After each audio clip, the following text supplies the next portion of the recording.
All right, good morning, everybody. My name is Stephanie DeVault, and I am the Business Services Bureau Manager of the Iowa Communications Network. I am co-presenting with Stephanie Stenberg, who is Internet2. She's our anchor program sponsor, and she's going to be taking over her portion of this presentation. But before we jump in, I'm going to tell you a little bit about the ICN. So what we provide services currently are internet connections, Ethernet connections, voice, SIP transport, security, which would be DDoS mitigation, firewall, co-location, structured cabling, professional services, and recently we've added a product which is our cloud connection product, which gets us to 250 cloud providers such as AWS, Azure, Google, etc. The customers in which we provide services to by code, which is section chapter 8D, we only have a limited number of customers we can provide services to. So we can't provide services to like residential. We can only provide to education, healthcare, government, and public safety. Within those, right now for education, we have 395 locations that we're servicing, and those education customers are public, private, K through 12, colleges, AEAs, the regents, and then for healthcare, we service 258 locations, which will be hospitals and clinics, and then 864 government customers, which would be such thing as Department of Transportation, anything at the Capitol complex, so like legislation, and other organizations such as DHS, Iowa Workforce Development, anything around the Capitol complex you would see. We also service public safety. We do all of the PSAPs. We do all of the 911 calls that are routed in the state of Iowa. We also do National Guard, DPS, and then also federal agencies too. What DDoS mitigation is? DDoS mitigation is distributed denial of services. The ICN has mitigation security services, and what that is essentially you can push through, and what you guys have seen is like or heard, especially in today's times, where a bad actor will come through and essentially crash somebody's system. What we're doing is we are taking that bad actor and we're basically putting it over into a basket. We're cleaning the traffic and we're moving on. So that's what DDoS is. I want you guys to try to help me fill in the blanks here. So this is just during the last 12 months what the ICN has done. So in the last 12 months, how many detected number of DDoS attacks were on the state's network? And what was the longest DDoS attack we had? And what was the largest DDoS attack? So think about that.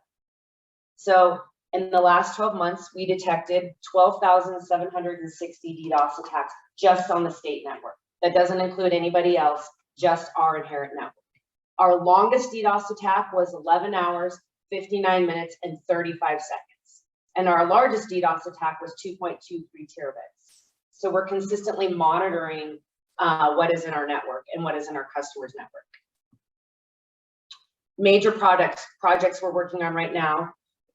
We've just recently done a core upgrade, core migration for connectivity and redundancy. We're currently working on our aggregation, which is everything out, not in the middle, for our network. We're also working on a virtualization project.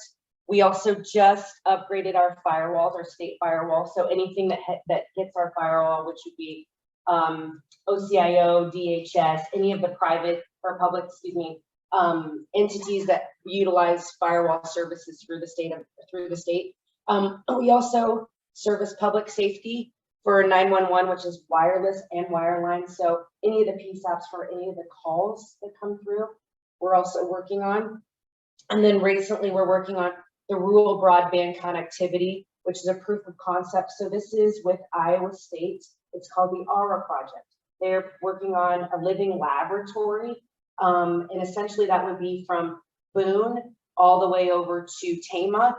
And we're working on how we can help the ag business, which would be hitting wireless networks as well, and eventually deploying it out to maybe the public from the Iowa State side. Other things that the ICN does is we have the statewide, it's called Cybex, which is the statewide Youth Broadband Advisory Council. If you know any kids, it's for sophomores to seniors. We have 9 active kids right now. It helps them to be able to put it on their application for college. I know certain schools have different activities. Like my daughter is a sophomore, she goes to Ankeny, and she would sign up for this for her Silver Cord Award. What we've done this year is we actually take these kids and we introduce them to different departments to help them learn. So, for example, they met with the director of Iowa Department of Transportation. His name is Scott Marler. He taught them about the autonomous transportation. So my husband also is a truck driver. He does see, as he's driving a semi truck down the road, cars with no people in it, especially around the Ames area.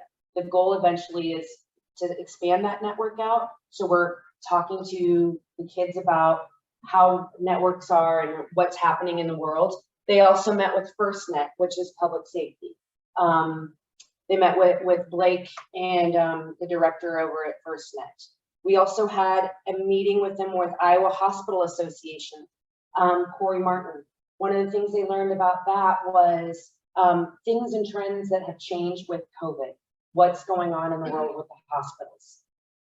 And yesterday, actually this week, they had a meeting with OneNeck and Light Edge. They did a virtual tour to see what data centers are like. What are the cool things that are going on with data centers?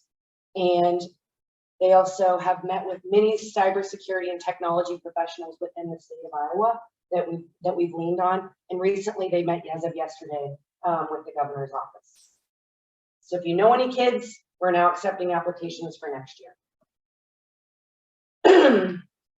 So Internet2 is a community providing a secure, high-speed network, cloud solution support, and services tailored for research and education. If you have any sort of internet connection with the ICN, this is inherent within our network. You automatically get access to Internet2 by just subscribing to our network. And with that being said, I'm going to turn the baton over to Stephanie so she can tell you what you get with Internet2. Go ahead, Steph. Hi, everyone. I'm Stephanie Stenberg. I work at Internet2. I am actually coming to you from Ann Arbor, Michigan, which is on near the campus of the University of Michigan. And I'm going to talk to you today about some fun digital teaching tools that we really like here. So can you see my screen? Yep. Perfect. So I just want to introduce you. I work at Internet2's Community Anchor Program. We are a mighty team of 2. And yes, that is what I looked like pre-pandemic. I know we've all changed a lot. I'm the director of the Community Anchor Program. I have over 10 years in distance learning and education services. And then Therese Perlowski is our program manager, and she's actually a former middle school and science technology teacher. So she is really tuned in to everything with that. She also did Teach for America, and she runs a program of ours called the Presidential Primary Sources Project that teaches kids about presidents using primary sources, which I'll tell you a little more about today. So we have our email addresses there. If you need anything, please drop us a line. We would love to chat. So Internet2, as Stephanie said, is a collaborative community. And it really is this not-for-profit organization that was formed in 1996 by a consortium of higher education institutions. So really big research universities were the founders of Internet2, but it is a nonprofit internet network that goes across the nation. It is the internet backbone that ICN connects to. And it really is more than just a network, though. It really is a collaborative community where all the members work together to address big technology challenges and create innovative solutions that no one could do on their own.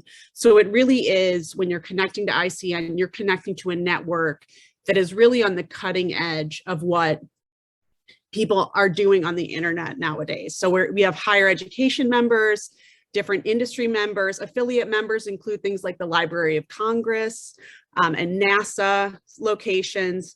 The Research and Education Network members include ICN, but we have 46 of those state and regional networks. And Internet2 is the national network for the United States. In Canada, there's something called Canary. There are different networks across the nation. And so the Community Anchor Program where I work serves the 80,000 community anchor institutions that connect to the Internet2 network via those state networks like ICN.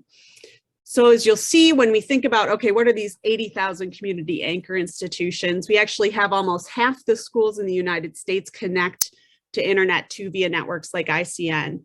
1 in 5 libraries. Also, a lot of the smaller colleges and universities connect via those state networks. Community colleges, healthcare organizations, museums, which is really fun, and state and local governments. So this is just to give you an idea of kind of the reach of the Internet2 network and those state networks. The red lines are it's the Internet2 network that stretches across the nation. And then you can see the different colored lines are the state and regional networks that connect as well. So it's pretty cool. So I'm here today to talk to you about some different K-12 curriculum resources that are our favorite at the Community Anchor Program when we talk about this.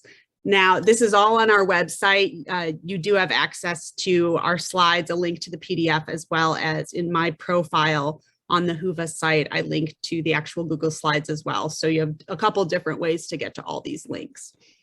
So our curriculum resources page has different subject matter areas of focus. We actually have also added a professional development section, even since I've created this slideshow, because we just had so many requests for it. So all the programs we talk about here are free unless we say otherwise. Usually maybe there's a low fee. We do indicate that. So I'll take you through. This is if you go on our page. So you have an arts and culture section, biology. So we've got a little description for each of them. Earth sciences, some different sections like that for you. So that's kind of a little preview of the page. So I'm going to take you through a few of the resources today. We're going to do a deep dive on probably just about 2 of them to really get an idea of kind of what resources come with them, because these resources not only have, you know, a video component or a game component, there are teaching resources, guides, discussions of rubrics, standards, Common Core things. There's a lot that goes into them. So for all of these resources, having a network like ICN is essential to doing most of these activities, because with many of these resources, you're going to have kids running videos or games on their own laptop or device, or, you know, for any Zoom connection you have to an organization, you're going to need a fast, reliable connection, and ICN has that and that redundancy to make sure that you're going to stay connected. So everything you are doing also requires, you know, fast upload times. If you think about when you have maybe your CenturyLink service, maybe you have 50 megabits per second of download speeds, but we know with, you know, Zoom, with videos, with games, you need upload speeds as well. And maybe you're going to get 10 megabits per second with, let's say, you know, a commercial connection sometimes. But what's great about ICN is it has what we call symmetrical connection, so the download speeds are as fast as the upload speeds, and that is critical for what you're going to need to run a lot of these resources. So the first one I wanted to talk about was the Smithsonian American Art Museum. The Smithsonian is actually an affiliate member of Internet2 as well. So this is a great resource where the Smithsonian has 11 free interactive video conferences that you can set up for your class. There are 10 topics that align with standards, and there's one that also helps orient teachers to the programs available. You can set it up as a one-on-one session with them. They're 45 to 60 minutes long. You sign up via something called the Center for Interactive Learning and Collaboration, which is another great resource I'm going to touch on in a little bit. And so here's a preview of a couple of the programs you can connect to. So we have, you know, Latino art and culture, African-American artists, Young America. There are some really great sessions that you can connect your kids to and introduce them to art they couldn't otherwise look at. So then we're going to do one of our deep dives here into the second resource, which is called Ask a Biologist. Now, this is through Arizona State University, which is an Internet2 member. Ask a Biologist is one of the longest running biology websites. So 45,000 times every day, people visit this website. They have answered tons of biology questions. And what's really cool is that there's Q&A, there's videos, there's simulations, there's games, and everything has a teacher's toolbox with some great guides for teachers. So you can submit a biology question with your class. Things, does brain size relate to intelligence? That you ask about that and they answer your question within 72 hours, which is very cool. Now here I'm going to take you through a game that teaches kids about natural selection and camouflaging. So this game is called Picking Off the Peppered Moth. So kids are going to be able to do this game to learn a little more about natural selection. So you'll see that on this web page, kids are going to be able to see how different colors of moths blend in differently with their surroundings. And they're going to learn about how that really plays into whether the moths are eaten or not. So they can learn more about the entomologist here. They can learn a little more about the background. And now they're going to play a game. Here they're a bird picking off the peppered moths. So you can see that there are dark moths and light moths. The light moths are really hard to see. So this was actually me clicking around. You can control the bird and try to eat all the moths. And you can see the bars on the bottom tell you how many you ate. So at the end of 1 minute, it turns out I got all the dark moths and the light moths kept reproducing because they blended in. So it was a really fun way for kids to see how camouflage really plays into that. Now, what I love about this are these teachers' toolboxes and the activities that focus on what teachers can do with it. So there are tips for classroom implementation. It tells you, hey, this is how much time it's going to be taking. Here's how you can split it up to work it into your day. They go through, the learning objectives, Common Core standards, and also just having, different things like an experiment packet. So you can also play the game, but they also have other things you can do with your students. So it also provides some PowerPoint slides you can use. So here, this is on the screen, you can see that there's actually some different slides as well as, speaker notes for you to talk to your kids about it, which is just really fun. And they have different discussion prompts for your students as well. And this is a screenshot of a couple of pages of the experiment packet. So you'll see the table of contents. We have some different pre-assessment, post-assessment, and then as I have a shot of the worksheet. So there are some questions that the kids can answer, as well as in another part of the packet, it walks you through how to create an experiment using light and dark colored grains of rice. And so this is where kids can go through and do that. So they really think of the activity from not just here's a cool video to watch, here's a cool game to play. They really try to provide all the resources that a teacher could ever want to implement any of these activities. And as you see when that about the author section, graduate students at Arizona State have actually created this activity. So it's very cool to have experts who are doing that in the field. Now that is, definitely every kid needs their own laptop, or it's perfect when they have their own laptop to do it. This one is if you just want a cool interactive video with your kids. This is kind of easy to set up and really fun. I think it has a great payoff. It's called Mystery Skype. If you've ever heard of Mystery Skype, it's basically like 20 questions for geography. And so what you do is you connect your classroom to another classroom. Don't tell them where the classroom's located, and they have to guess. So one of the things we do with the Community Anchor program is we profile teachers. And this is just a screenshot of Wendy Blankley. She is a teacher in Pennsylvania, and she connected her third graders with a classroom in Wales to do a mystery Skype program to learn geography, and then they had follow-up sessions to talk about cultural differences. She also, and what's great is, you can also obviously connect your classroom to other classrooms around the world just for things about cultural exchanges. She, I think, connected her kids to a classroom in Ghana, and they talked about different dances they were doing in their community. So it's very cool. But here's a picture of her kids doing the mystery Skype with the other students. So they're asking them questions like, are you north or south of the equator? What's the weather like there right now? And if you see the map, there's a kid with a dry erase marker crossing off big sections as they eliminate different possibilities. So it's a really fun, interactive way for kids to work on geography, and just a lot of fun. So it's really easy to connect with other classrooms.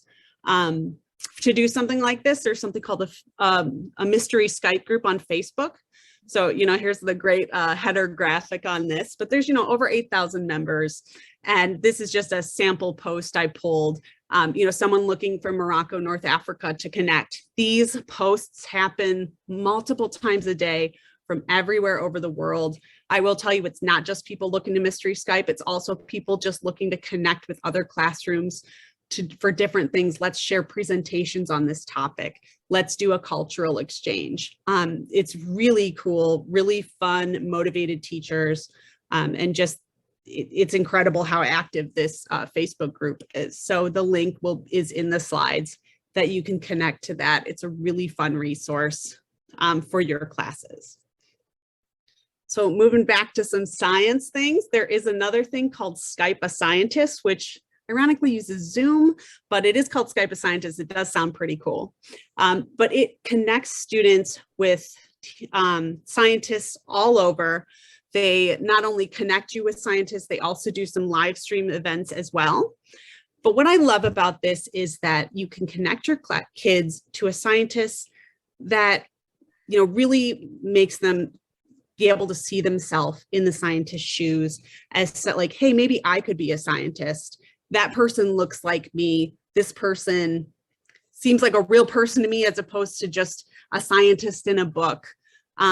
They'll talk about all these different types of subjects, black and marine science, Einstein and black holes, harnessing proteins and sunlight to make fuels. And these are just some of the scientists you can connect with, which is very cool. Here's a little video about the Skype a Scientist program. At Skype a Scientist, we match classrooms with scientists for question and answer sessions over video chat. Our program is totally free. We're a nonprofit with the goal of connecting scientists and the public. Can't take your students on a field trip? We can show them a scientist lab, a research vessel out at sea, a living squid, a fossil, and more. Sign up for free at skypeascientist.com.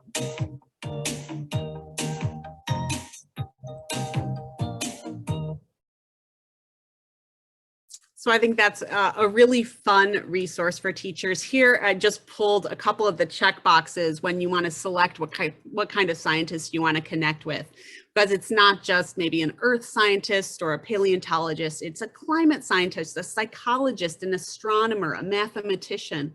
It really runs the gamut. You can talk to doctors. So there's a lot of different opportunities for how you could connect that to one of the classes you teach in the different subject matters, which is just really fun, I think.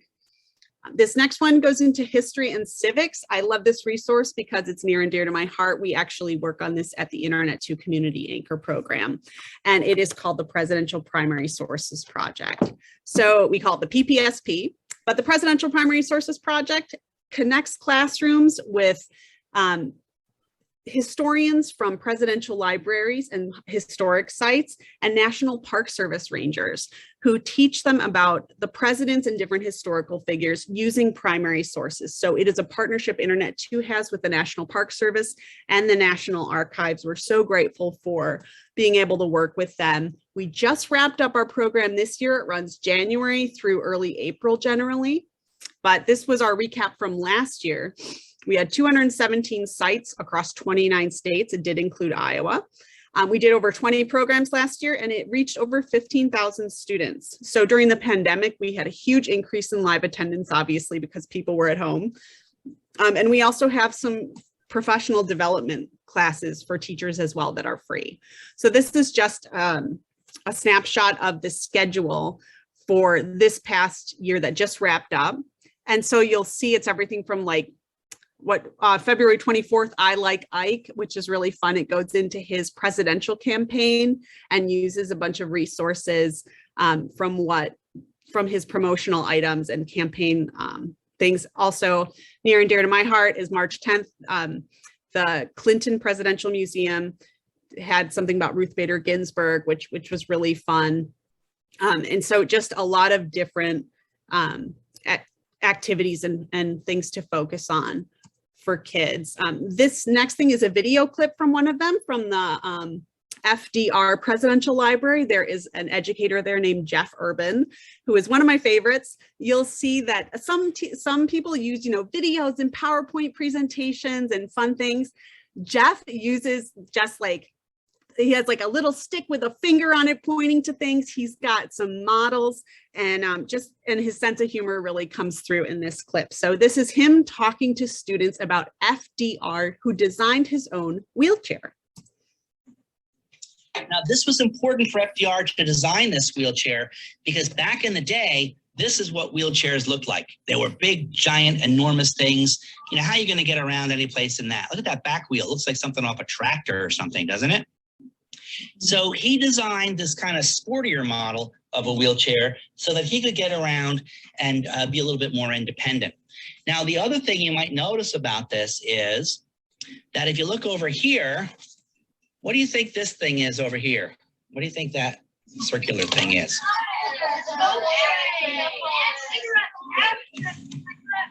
Right, it's an ashtray. Boys and girls, Franklin Roosevelt was a big-time smoker, and today he's dead.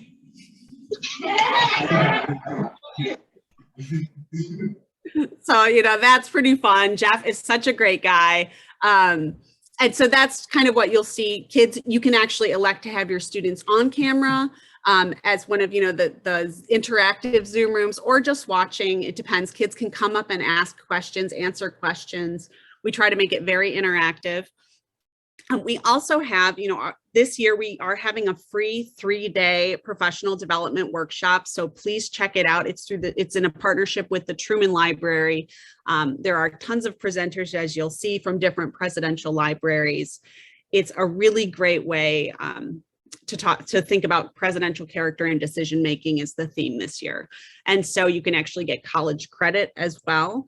But it's a totally free 3-day program. We had 130 teachers from 35 states do it last year, and we're hoping to increase the number this year. So please check it out or share it with any teacher friends that you think might be interested in doing this, because it is just a really fun 3-day workshop.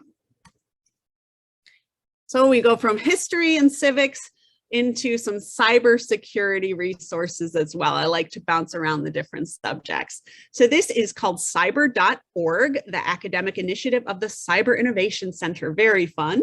The goal is just to empower educators to prepare the cyber workforce of tomorrow. So there's 18,000 teachers that are currently enrolled in Cyber.org. They're trained to use the content. They actually have state standards for 25 states and counting. So what I love about Cyber.org are these free online workshops they have. So these are actually upcoming workshops talking about state cybersecurity education models, and also a cybersecurity boot camp that prepares teachers to teach the Cyber.org curriculum, which is very cool. And there was a Louisiana study that was done. High schools that had teachers enrolled in Cyber.org curricula sent 4 times more students to cyber-related college or university degree programs, which I think is a really great impact. So they also have really cool virtual events. They have the National Cyber Cup coming up in May.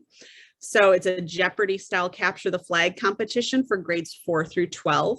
And so you have cyber-based challenges to sharpen your problem solving skills.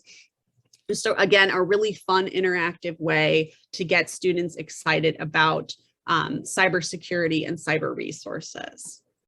Here's a couple other programs they have. They're not all just big events or deep dives, but there's different hours of programs, 30 hours, 70 hours, 3 hours in very different subjects. So you see there's a lot of different grade levels represented. These are just 3 different classes that I pulled, and these are all free and available for you to use. So this next one is, I say, my favorite resource. I have an 8 and 11-year-old boys, and we watch these videos all the time.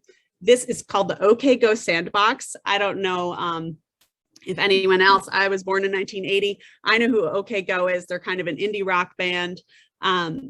This uses OKGo's very cool music videos to illustrate STEAM concepts. And so it's actually something that OKGo partnered with the Playful Learning Lab at the University of St. Thomas in Minnesota. So it's like vetted. The content is beautiful too. Sometimes I think you get on these sites and you're like, wow, someone really did a good job creating this in Word. These are gorgeously designed. I will say, so this is how you might remember OKGo. They got famous for this video they created by themselves for on treadmills. So I'll give you a little snippet of this.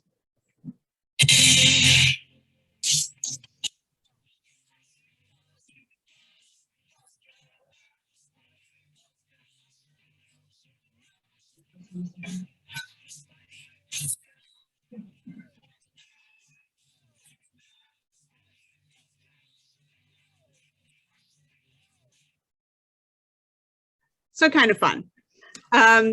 So that is kind of what kicked off their creative video making, and they have done so many more fun videos that employ STEAM concepts. So one of the challenges on the site is to make a collaborative piece of art or media that illustrates appreciation for people in your community. I'm going to show you the upside down and inside out video, which is microgravity. They are floating around. Here in the one moment, they made a 4-second clip that they then stretched out to a 4-minute music video. There's a Rube Goldberg machine, and this too shall pass. So you can learn about machines, chain reactions. In this music video, they recreated it with everyday objects, and then writings on the wall was about optical illusions. So it's very fun. So I'm going to show you a clip from the upside down and inside out video. And this is how it starts. What you are about to see is real. We shot this in 0 gravity. There's no green screen, so it's very fun. So this is what they put together.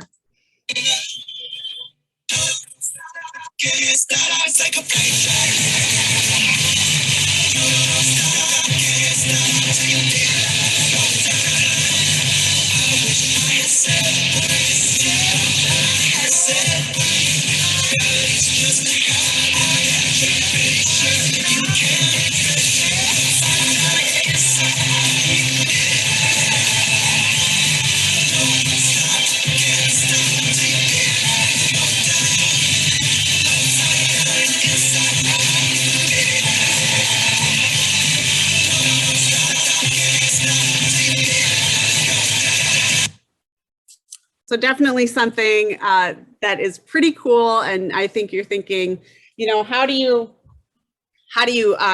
go and teach that then? Well, here is the way. So then under each video, they've got lessons on various subjects geared towards different grades. So they have the making of upside down and inside out video and how parabolas work, also about art and microgravity. So what we're going to do now is we're going to watch a little clip from the making of the upside down and inside out video so you can see how they start applying these concepts. And then we're going to look at one of the worksheets about how parabolas work.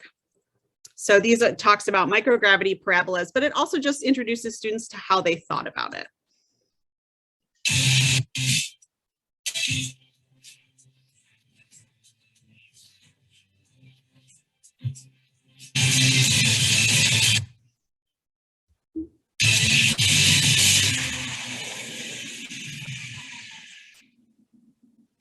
Make our zero gravity video for upside down and inside out. We flew in a plane that basically goes like this. Each of these humps is called a parabola, and on each parabola, what you feel is 20 seconds of double gravity while the plane is throwing you into the air. Then you feel weightless for about 27 seconds while you go up over the top to kind of sail back towards the ground. Then at the bottom, the plane catches you again, and you feel 20 more seconds of double gravity. After the whole maneuver is done, you've lost a lot of altitude, so it takes about 4 or 5 minutes for the plane to gear back up to do it all over again. So the important thing to get from all of this is that in a plane like this, the maximum amount of weightlessness you can get at any one stretch is about 27 seconds. Because if you try to do more than that, you're going to hit the ground. Problem is, our song is over 3 minutes long, and we wanted the whole video to be weightless. And we also wanted it to all be a single routine. We didn't want to just like slap together a bunch of cool moments. So here's the plan we came up with. We cut up the song into 8 chunks, each of which is short enough to fit into a single period of weightlessness. And then we perform them all in order, and then later cut out those long 4 or 5 minute waiting periods between the zero gravity segments. So the resulting video actually feels like a long single sequence of weightlessness. With this idea in mind, we went to the Yuri Gagarin Cosmonaut Training Center outside of Moscow for a week of tests to see if our scheme could work. Here's some of the stuff we learned that week.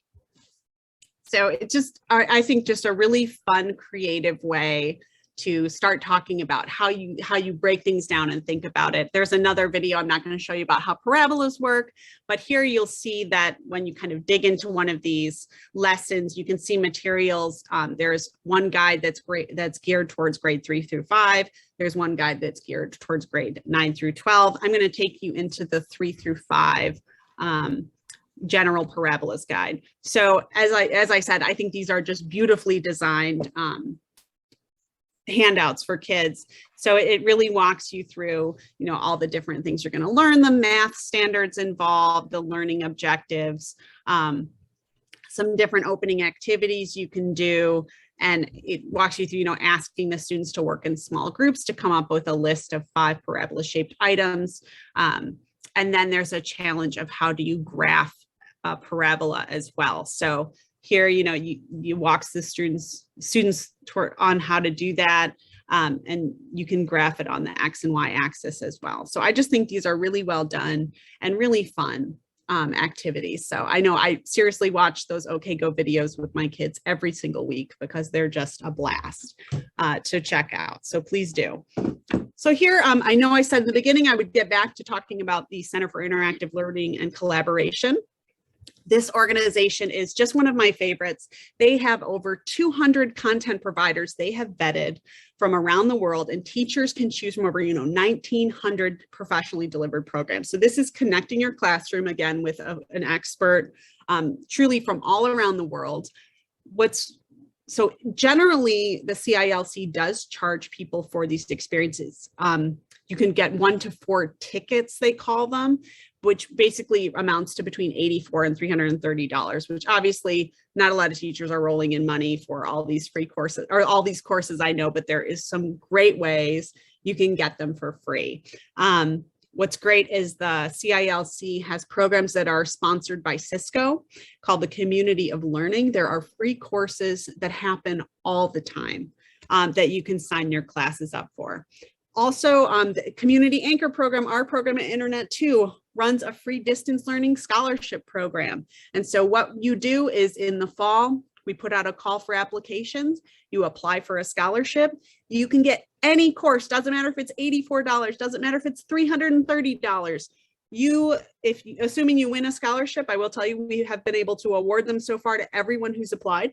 But you get a free distance learning scholarship program of your choice. You can choose when it happens. You can choose what it is at the CILC and set it up for your classroom. The only thing that's required is that your classroom connects to Internet2 through your research and education network. So if your school connects via ICN, that is all you need to apply for a scholarship. I've got the link on these slides, obviously. And then, please sign up. We have had winners from Iowa before, so I would love to have more to talk about. Here's just an example of something from the CILC. I love the International Spy Museum. If you're ever in DC, please go to it. This one is called Spy School 101. It's really fun. Kids get real world challenges and stories to try to see if they could become a spy and really use some problem solving skills along the way, but it's just a blast. Here's some other things available through the CILC. It's not just a content delivery thing. You can connect with another classroom, kind of like the mystery Skype. They have scheduled events. They will match you up around like a global theme or project. There's just a lot of fun, different opportunities for you, a lot of which are free. This is my last resource to talk to you about. This is remote instrumentation. So I have a link at the end of these slides to a blog post we wrote about a lot of different remote instrumentation resources, but this is a way where your classroom can download a very simple program on your computer and remotely control an electron microscope in North Dakota. So North Dakota State University has scientists that work with you, and they are so friendly and wonderful. They have their contact information. You seriously just email or call them and they will work with you to set up a session. Students operate the microscope themselves. You'll see here, this is I think a butterfly wing magnified. You can choose different samples that fit your curriculum, and you can look at things up close like teeth. It's really fun. And then I have a little video about what that's about. They kind of talk you through the ways you can use the electron microscope. This instrument, like all our microscopes, was purchased with the National Science Foundation grant. We got this one in 2006, and since that time, we put about 37,000 images on it. One of the really nice things about it is that it's all digital. We look at an image on a screen after the detector forms the image, and this makes it so that we can operate this instrument remotely, for instance, in classrooms. We demonstrate it all the time in K-12 classrooms across North Dakota and Minnesota, and even out to the East Coast. Here we're looking at an image of a mosquito. We're looking at the mosquito here is magnified nominally 50 times. And this line is 500 microns. We can change that magnification. Now we've magnified the mosquito 1,500 times, and we're looking at the individual ommatidia of one eye. The line now is only 10 microns long. So I just think that's a really fun way for your students to have an interactive experience. And the remote instrumentation, I think, is wonderful. You obviously need a fast connection to be able to do that, but with ICN, you're able to do it. I just want to say thank you so much for giving me the opportunity to talk to you today. I'd love to talk to you more. If you want to drop me an email or give me a call, happy to talk about any resources you have questions about. There's a couple ways you can stay connected to the Community Anchor program. We have 2 Twitter feeds. One is for specific to the Presidential Primary Sources Project. One is for our program. And I have some other relevant links on the slideshow that you can click on, obviously ICN, the remote instrumentation blog post, and the scholarship program. So I just wanted to say thank you.